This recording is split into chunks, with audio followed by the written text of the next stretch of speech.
നിയുക്ത മുഖ്യമന്ത്രി വി.ഡി. സതീശന് അഭിവാദ്യങ്ങൾ എന്ന പേരിൽ എടപ്പാൾ കാലടിയിൽ ഫ്ലക്സ് ബോർഡ്. വെള്ളിയാഴ്ച പുലർച്ചെയാണ് കാലടി പാറപ്പുറം സെന്ററിൽ ഫ്ലക്സ് ബോർഡ് പ്രത്യക്ഷപ്പെട്ടത്. പാറപ്പുറം കൂട്ടായ്മ എന്ന പേരിലാണ് നിയുക്ത മുഖ്യമന്ത്രിക്ക് ആശംസകൾ നേർന്ന് ഫ്ലക്സ് വെച്ചത്.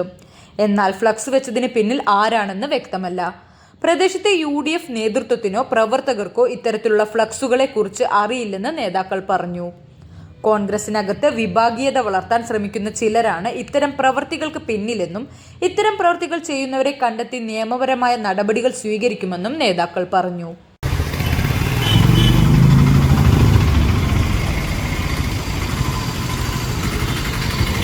CNTV എടപ്പാൾ.